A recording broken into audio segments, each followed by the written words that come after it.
sur la chaîne J'alimente ma santé. Alors aujourd'hui, je vous propose une interview de Naibi. Naibi est crudivore, elle est aussi adepte d'une alimentation vivante, mais pas que. Elle donne également des cours d'alimentation vivante. Je vous propose de la retrouver en interview exclusive sur ma chaîne et vous allez retrouver également sous la vidéo en lien son site internet et également sa chaîne YouTube. Bonne interview! Alors salut Naibi! Salut! Alors je suis vraiment heureuse de pouvoir t'interviewer aujourd'hui. Tu as donc un site internet qui s'appelle De Bon Cru. Oui. Et également une chaîne YouTube.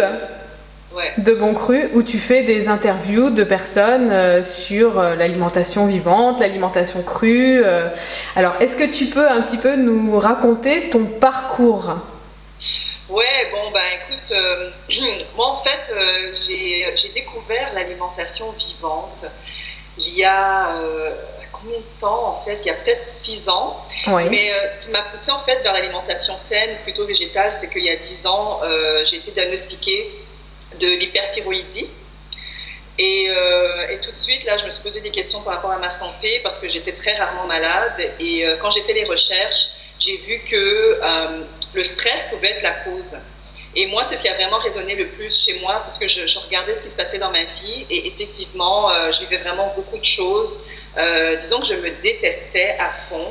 Je me comparais aux autres, je disais que j'avais rien accompli, je me mutilais, si tu veux, tu sais, avec un petit couteau. Ouais.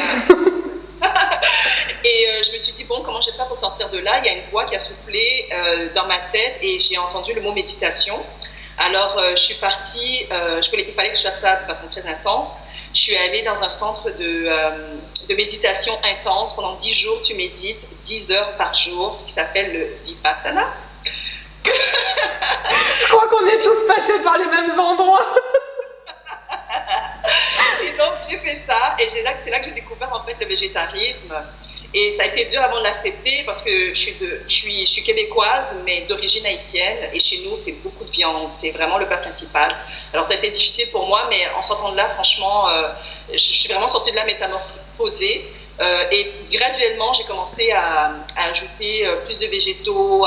J'étais dégoûtée un peu par les produits animaux. Et puis, j'étais aussi dans cette vague-là des mystères du monde. La main invisible. Alors là, s'ils lisent entre les lignes, ils vont comprendre de quoi je parle.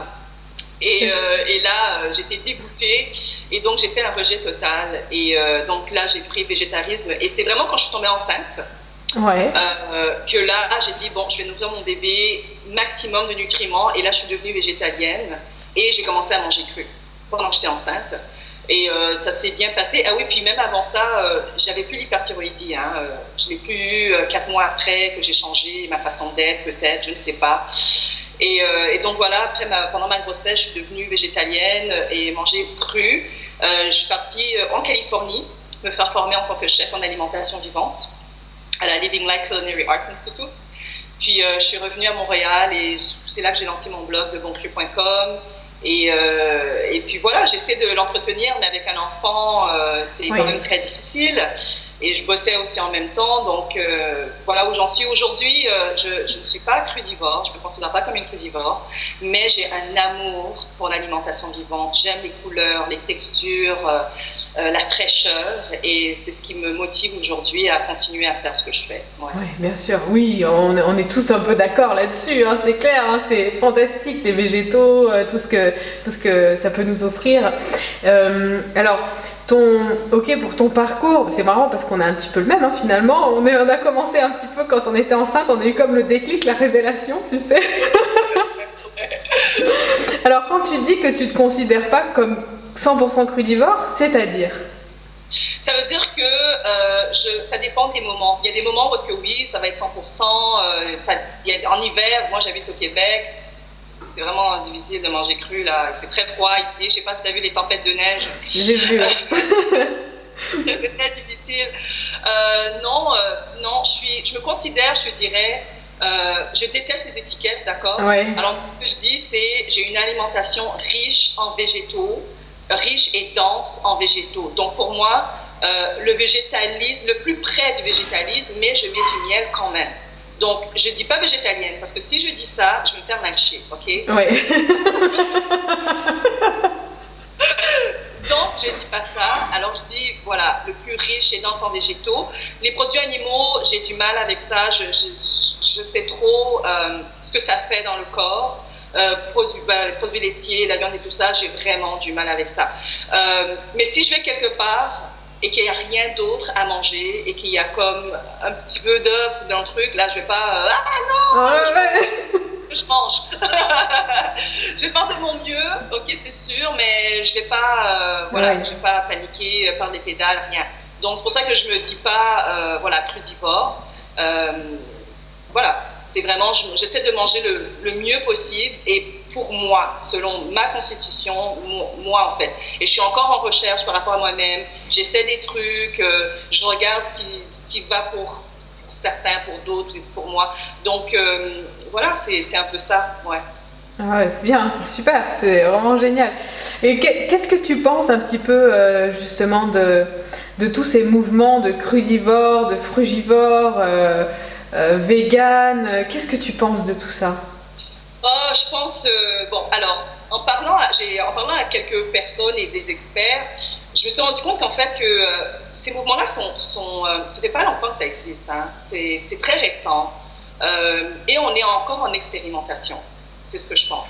Je pense qu'en général, la base de tous ces régimes-là, c'est les végétaux, que ce soit même le paléo, etc., c'est le végétaux. Et c'est ce qui fait en fait qu'on est en meilleure santé. Quand on regarde les peuples qui sont les centenaires qui mangent le mieux, les Hansas, les gens en Ouganda par exemple, tout ça, la base, c'est qu'ils mangent beaucoup 80% de végétaux, quoi. 80%. Alors pour moi, ma base, c'est mange bien 80% végétal, bien sûr, le mieux possible, et 20% on s'en fiche. C'est vrai, on s'en fiche. Parce qu'après ça, on est comme, oh mon Dieu, j'ai ajouté un truc, j'ai quand même, ça m'arrive des fois, là, je vais, écoute, mon talon d'Achille, ça va être les chips, ok? Ça m'est arrivé des fois, je suis quelque part, puis je vais prendre, mais je sais que je mange bien, vraiment bien, et le corps est capable d'éliminer les toxines. C'est vraiment qu'on en a trop. Mais oui, c'est tous les jours on remplit la poubelle et à un moment donné, elle déborde. Mais si c'est une fois de temps en temps, le corps il arrive à gérer. Non, ça c'est clair. Exactement. Mais sinon, je trouve que c'est ça, pour certains, ça marche très bien. Donc moi, je ne critique pas. Ça marche pour eux, c'était fait pour eux. Mais pour d'autres, ça ne va pas du tout.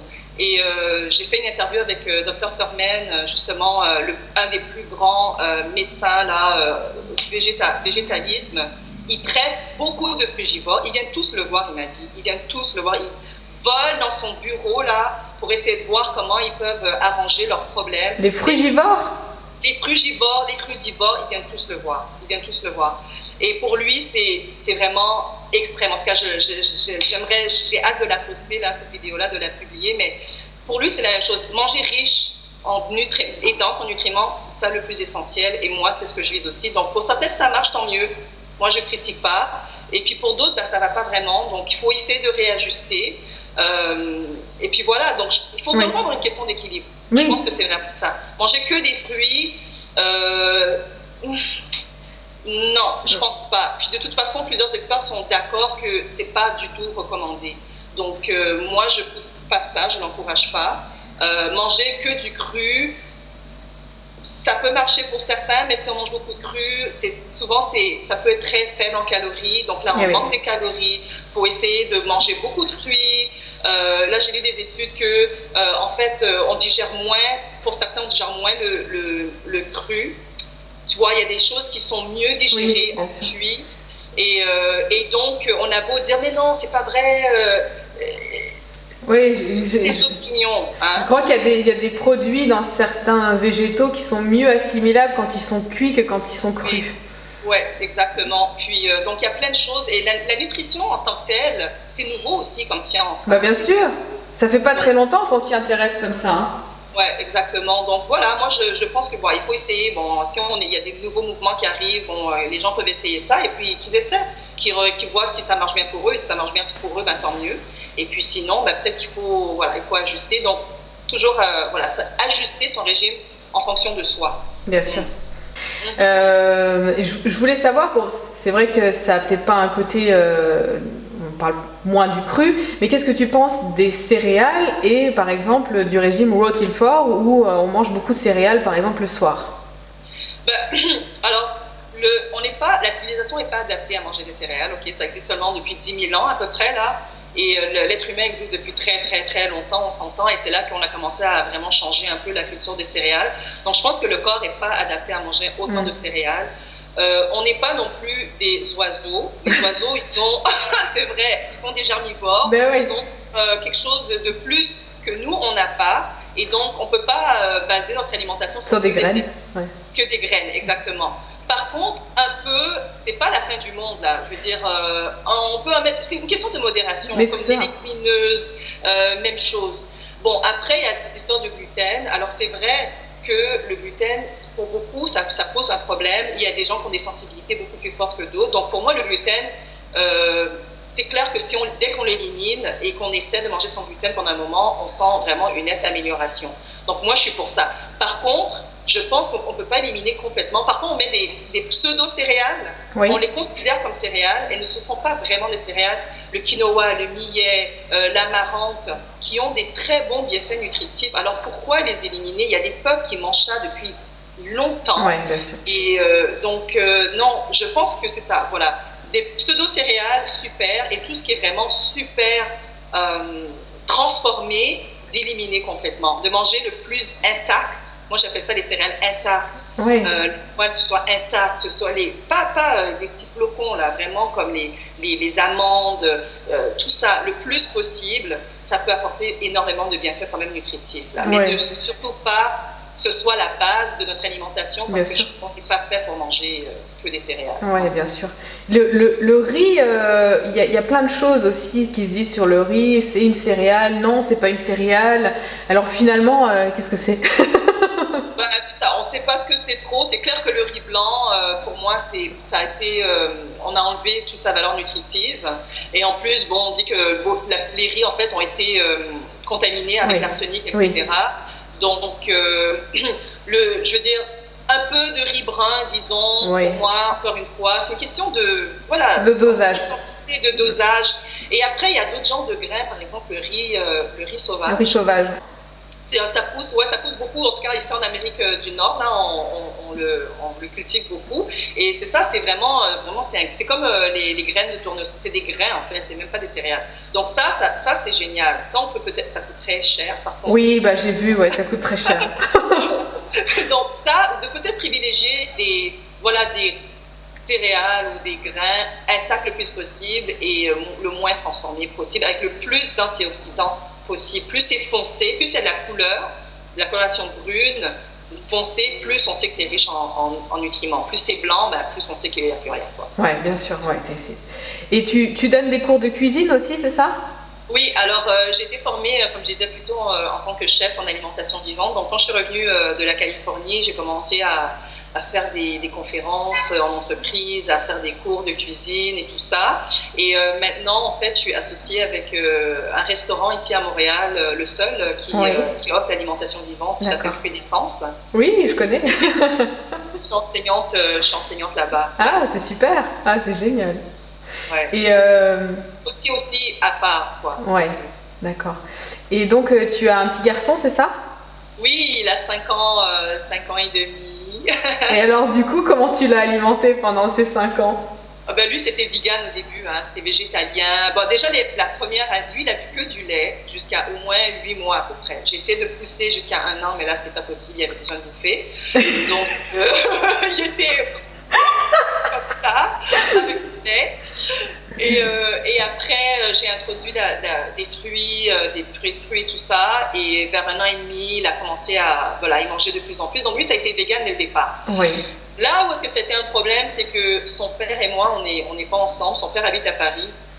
Et quand il va voir son père, c'est la culture parisienne, française. Le pain, le fromage, la yaourt. Et j'ai beau tout faire. Alors quand il part avec sa valise. Je mets tout dedans. Je mets du chia. Je mets tout dedans, les amandes et tout ça. Je donne la liste. Voilà comment tu fais le lait d'amande. J'explique tout, mais je sais qu'il ne suit rien. Il ne fait pas ça. Tu vois. Et du coup, il a commencé à manger les pâtes aussi. Ah oui. Et là, tu sais ce que les pâtes, ça fait. Oui. C'est comme la drogue pour les enfants. Ouais. Et donc là, c'est ça. Il en ajoute un peu aujourd'hui. Et la personne avec qui je suis aujourd'hui est plutôt flexitarienne. Ouais. Tu connais ce terme. Et donc, lui, il va manger du yaourt aussi. Et donc, c'est toujours une lutte, quoi. Oui. Toujours la bataille. Et au final, je me suis dit, bon, il est petit, il a encore ses enzymes digestives. Oui. Donc, s'il mange un peu de produits laitiers, il mange super bien la plupart du temps, Oui. on mange bien.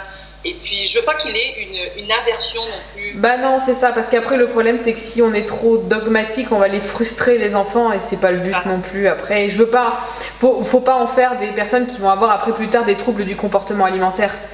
Hein. Il faut leur expliquer les bonnes choses, voilà, les fruits, les légumes, c'est génial. Moi, c'est un peu ce que j'ai fait avec ma fille. Elle très tôt, de toute façon, elle a jamais mangé de viande parce qu'elle a tout de suite compris que c'était un animal qui était tué. Je lui avais expliqué ce que c'était, hein, tout simplement. Donc, elle, depuis toute petite, elle n'avait jamais voulu en manger. Mais on avait quand même donné un petit peu du poisson, des œufs, et je sais qu'elle, elle est restée un petit peu sur des œufs. Elle en mange toujours, mais par contre le poisson, elle me dit non, je veux pas en manger maman, parce que c'est aussi un animal. Donc peut-être que les enfants d'aujourd'hui, ils ont une conscience qui est un peu différente de nous à l'époque, mais voilà, elle a cette conscience-là. Ouais, je pense que la plupart des enfants ont cette conscience, en fait, tous les enfants, on l'a tous, on veut pas manger des animaux, mais on nous force tellement à le faire que finalement on abdique et on finit par le faire. Après on développe le goût. Mais je pense de nature, les enfants, ils aiment pas la texture. Bah, on le voit, ils mâchent la viande et après ils la recrachent parce qu'ils n'arrivent pas à l'avaler. Mon fils, lui, l'animal, il veut rien savoir. Ça passe pas du tout.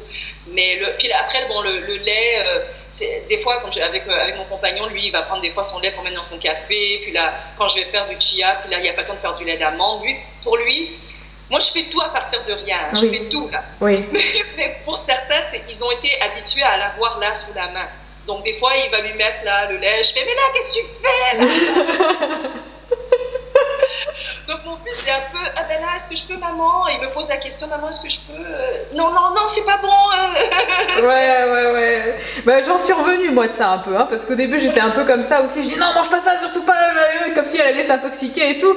Puis maintenant, je lui mets les choses et je lui dis, voilà, parce qu'elle aussi, elle va chez son père et elle mange différemment chez son père. Et c'est vrai que des fois, elle me dit, maman, j'ai mangé des Oreos chez papa. Bon, bah voilà, je peux rien lui dire et j'ai mangé des chips et machin.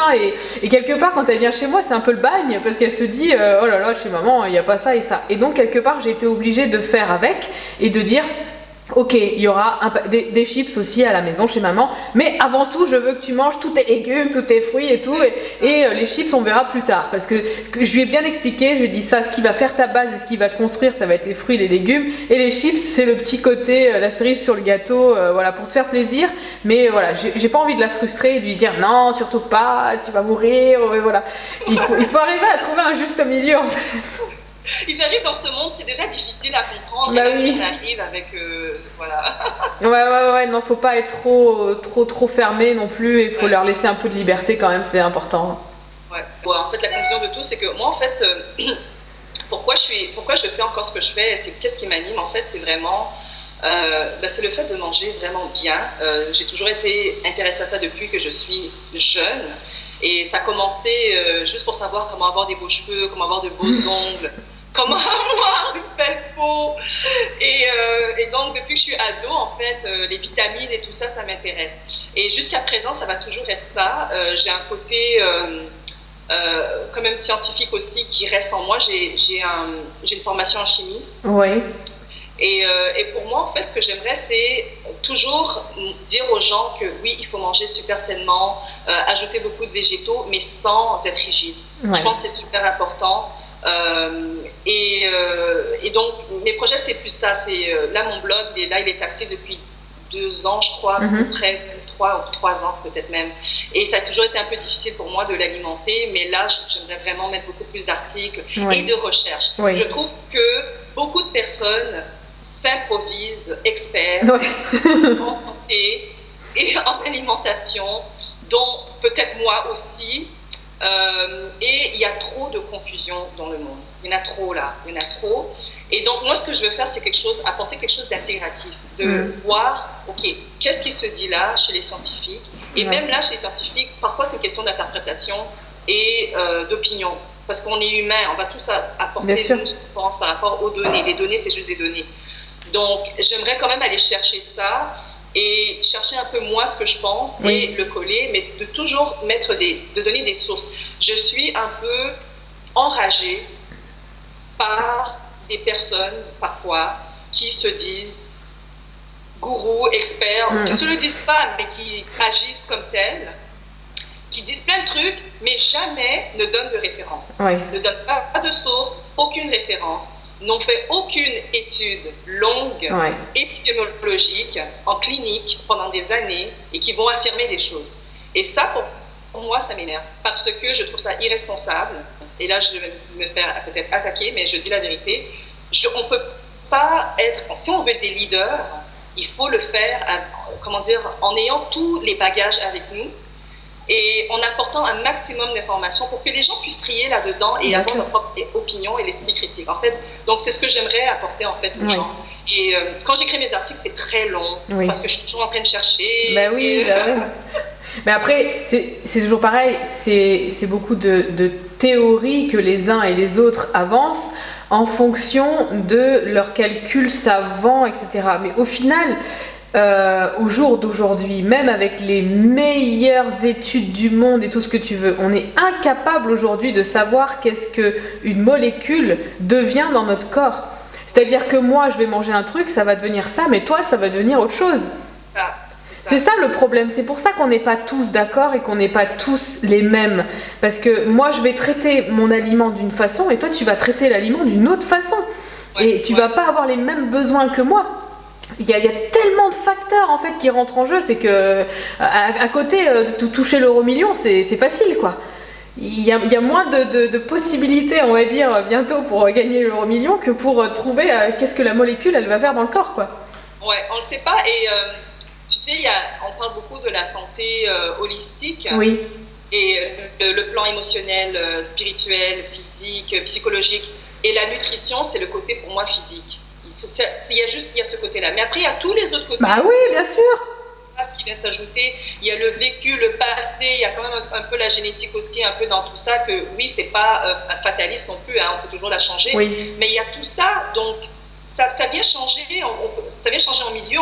On peut pas. C'est comme les vitamines. Là. On prend une vitamine, on l'isole et puis on dit voilà, ça soigne ci, ça. Mais non, ça marche en synergie. Bah, bien sûr. Avec tous les autres trucs là qui se trouvent dans l'aliment. Donc, c'est la même chose avec la santé. On ne peut pas juste dire, ben là, ça va être ça, ça va te guérir. On ne le sait pas. Alors, je pense que c'est ça, en fait. C'est d'essayer par soi-même, de voir. Et moi, ce que j'aimerais apporter, je suis très surprotectrice, en fait. J'aime les gens. Je veux les protéger. Et c'est un peu ça, un peu, je trouve... je pense que c'est pour ça que je suis ici. Oui, j'essaie de découvrir, je suis curieuse, j'essaie de comprendre les choses et je passe par ma propre folie aussi des fois. Mais je suis capable à la fin de prendre un recul et de dire ah ouais ben ça c'était pas top ou finalement j'avais peut-être tort là et puis de dire aux gens ben voilà faites attention c'est de les protéger en fait, c'est vraiment ça pour pas que justement des milliers de personnes tombent dans soit le dogme ou dans des problèmes de santé. Non, c'est là où c'est difficile en fait, c'est d'arriver à suffisamment prendre conscience de certaines choses sans non plus rentrer dans les extrêmes. C'est là où c'est difficile, je pense, parce que je sais pas, moi j'en ai fait expérience, par exemple, quand j'ai commencé à comprendre que c'était l'alimentation qui m'avait intoxiquée, j'ai eu ce côté où j'ai voulu complètement tout enlever, me nettoyer de la tête aux pieds, récurer et tout, parce que tu t'aperçois qu'en fait on t'a intoxiqué et quand tu t'aperçois de ça, que t'as l'impression d'être sale dans ton corps et t'as envie de te nettoyer, de faire des jeûnes, faire des cures, faire des détox et tout ça. Et je peux comprendre pourquoi on rentre aussi dans une structure un peu fermée de ça, parce que on veut tellement dire au revoir à tout ce qui nous a intoxiqués que on devient presque orthorexique quelque part. Il y a une forme d'orthorexie, mais qui peut s'expliquer parce qu'on a tellement été malade, on a tellement suivi les lobbies qui nous disaient quoi manger, que après on veut sortir de cette société et Et c'est là où on commence à faire le chemin que pratiquement tout le monde a fait. On va aller vers le spirituel, on va aller vers le New Age, on va aller vers toutes ces pratiques. On se cherche un peu à ce moment-là, parce qu'on veut se nettoyer et on veut se purifier de partout. Que ce soit mental, spirituel, que ce soit physique. On a eu cette envie en fait de... Tout à fait. Et ça, je peux te le dire parce que franchement, je me souviens à l'époque, là, je lisais des trucs là pour purifier la glande pinéale. Parce qu'on était, il y avait de la calcification là, je me disais, ok, comment je vais faire pour purifier ça? Mon troisième œil, là, il faut qu'il s'ouvre. J'étais vraiment là, à cette époque, je sais pas si tu as vécu ça aussi. Oh oui, non, mais j'ai vécu tout pareil. Hein. Et, ouais, c'est ça, donc là, ok, c'est l'alimentation, là, ça, la fréquence, ça nous rabaisse, il faut vraiment que je la remonte, il y avait vraiment ça, et après, je suis allée même acheter des livres là, de le respirianisme, là, ok, là, on a besoin de manger, là, on peut... Ouais. C'est comme si on avait eu tous la même révélation et qu'on était tous passés par les mêmes points, quelque part. Hein, il y a cette direction en fait qui nous amène et qui dit ouais, tu vas aller là, tu vas faire ça, tu vas faire ça, tu vas faire ça, tu vas faire des constellations familiales, tu vas faire des machins, tu vas faire des... Hein, et puis après c'est comme si, mais tu sais quoi, je crache pas sur tout ça parce que ça m'a quelque part ça m'a aidé quand même à faire un nettoyage et à me connaître au final. Et après, t'as plus besoin de tout ça. C'est comme si ça, tu t'en servais pour grandir et pour ouvrir les yeux et enlever les peaux de banane. Et après, tu dis, bah, j'en ai plus besoin, c'est bon, ça y est, ça. Ouais, tout à fait. Et franchement, je suis contente, comme tu dis, d'être passée par là aussi, parce qu'après ça, c'est ok, oui. Là, qu'est-ce qu'on fait? On revient, j'ai vu, j'ai essayé, ou j'ai pas essayé, ou qu'est-ce que je pense? Qu'est-ce qui est la meilleure façon de vivre pour moi? C'est un peu ça, et c'est toujours, on parle d'un rejet. Je veux dire, moi, je suis arrivée par ce rejet-là avec, comme je te dis, tout ce qui se passait dans le monde. Là, je voulais être une activiste, je suis rebelle de nature, et je voulais crier sur les toits, non, là, vous savez pas ce qui vous arrive. Les chemtrails, le complot. Vraiment tout ça. Vraiment tout ça. Et là, après, ben, c'est ça, c'est toujours un rejet. Et puis là, finalement, ben, on rejette même ce qu'on bouffe. On rejette tout. Et puis, on se dit spirituel, tu sais. Oui. Mais on ne sait pas ce que c'est. Non. Moi, j'ai appris que je ne savais pas c'était quoi la spiritualité. C'est l'ego spirituel qu'on a eu, en fait. Ouais, c'est de l'ésotérisme un peu là, c'est un peu du wouhou un peu. Et c'est après que j'en suis rendu compte que la spiritualité, c'est d'évoluer, c'est soi, c'est de se connaître soi-même. Mais c'est ça. Tu vois, et c'est pas dire oui, je lis telle affaire donc je suis spirituelle. Donc il y a beaucoup de choses, et c'est en discutant avec les autres aussi, hein, parce que j'avais tendance à m'engueuler avec tout le monde là. Mais non, de quoi tu parles? Et puis tu penses connaître la vérité aussi. Je suis vraiment rassurée parce que je m'aperçois qu'on a un peu tous fait le même chemin. C'est un truc de fou quand même. C'est comme si on avait tous été guidés pareil.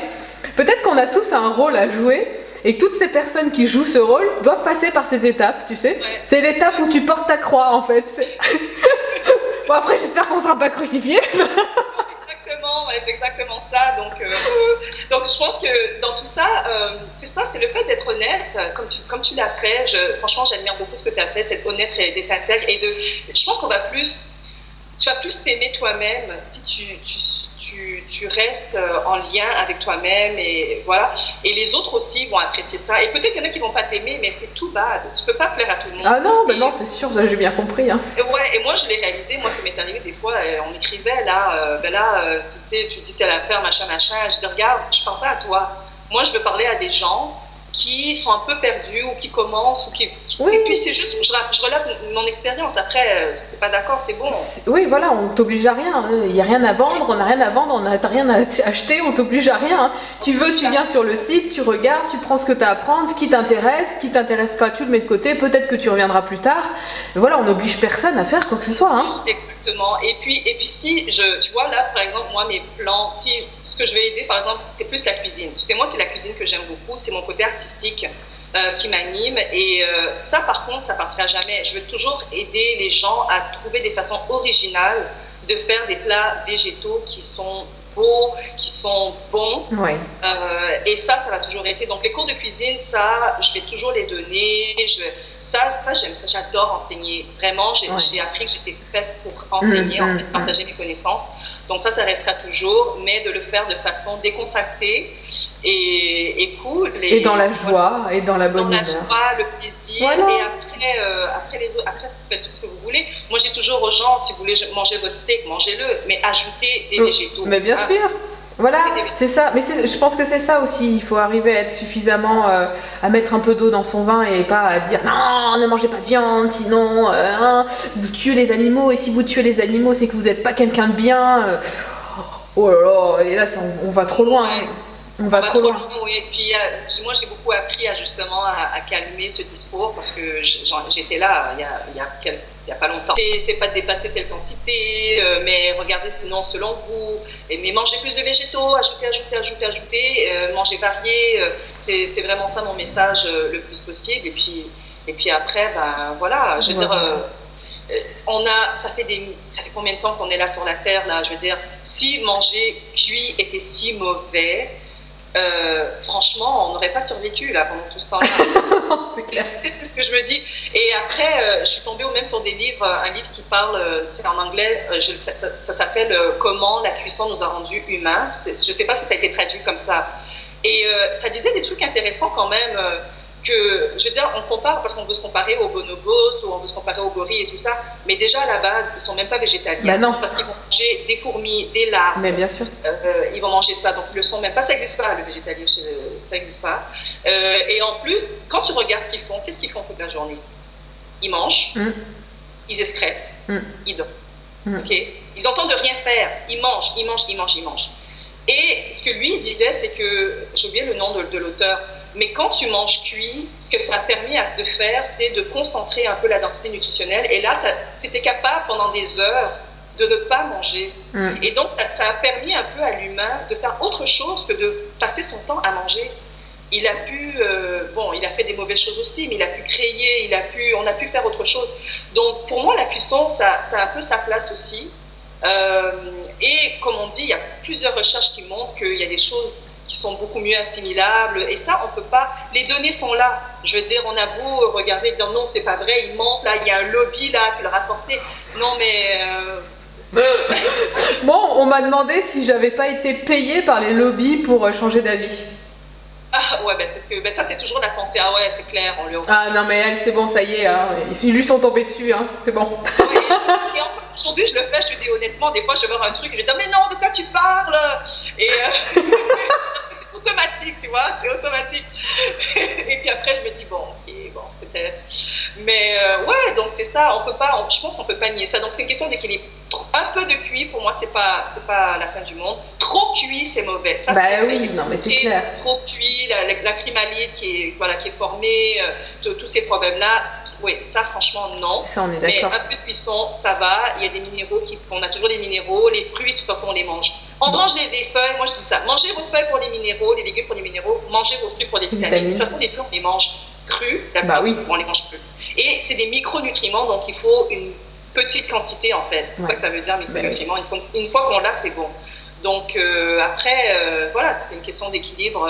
Comme tu dis, de ne pas rentrer dans l'extrême, même les aliments acidifiants, alcalinisants. Il y en a, moi j'ai passé un moment où je disais, je mange aucun aliment acidifiant. Oui, mais bon, il y a un équilibre aussi, acido-basique. Oui, si tu manges que de l'alcalin. Tu peux pas. Et là, je me suis dit, mais attends, là, mais les petits fruits, il y a des petits fruits qui sont acidifiants un petit peu. Eh ben, mais attends, mais c'est anti-cancer, ça. Est-ce que je vais arrêter de les manger? Bah ouais. C'est ça. Donc c'est un peu ça, quoi. Voilà. Ouais, c'est surtout arrêter de faire des phobies, surtout, quoi. Ouais, voilà. Manger ce qui nous fait plaisir, ce qui est de saison, ce qui nous plaît, c'est important aussi de se faire plaisir parce que l'alimentation c'est quand même important. C'est pas manger tout le temps la même chose, tout le temps, sous prétexte que ça va nous rendre malade si on mange un petit bout de machin. Moi, il y a une fois par semaine, je m'autorise à faire des repas complètement différents. Voilà, un repas par semaine, je vais manger un peu plus de cuit, où je vais me faire plaisir, et voilà, stop. Après, je reprends mon alimentation hyper carrée, végétaux, etc. Mais tout en faisant plaisir. Ouais, c'est ça, ben exactement. Sinon, c'est pas. Pourquoi tu passes ton temps à te forcer à manger sainement quand dans ta tête, c'est malsain? C'est vrai, tu détruis tout ce que tu es en train de bâtir, en fait. Là, ça marche pas. Tu vois, ça marche pas. Donc, oui, tout à fait. Le corps, si tu manges super bien, le corps, c'est une merveilleuse machine. Ouais. Il a été vraiment très bien créé. Il va être capable de se débarrasser de ce qui ne va pas. Il faut juste lui donner l'énergie pour qu'il puisse se débarrasser de tout ça. Bien sûr.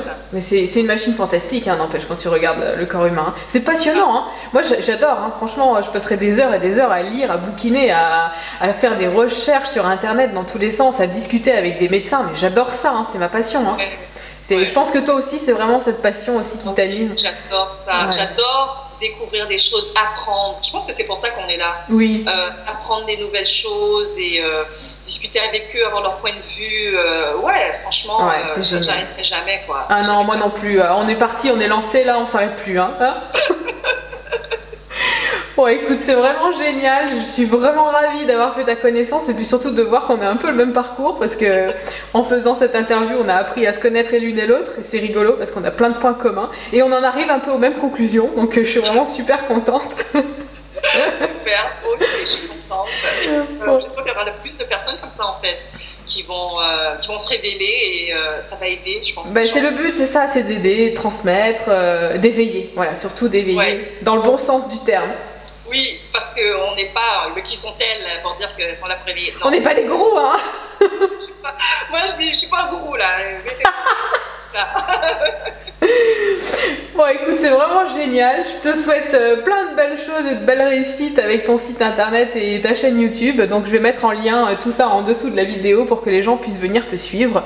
Et puis, écoute, peut-être à très bientôt pour une collaboration, qui sait. Allez, je te dis à bientôt. Salut. Bye.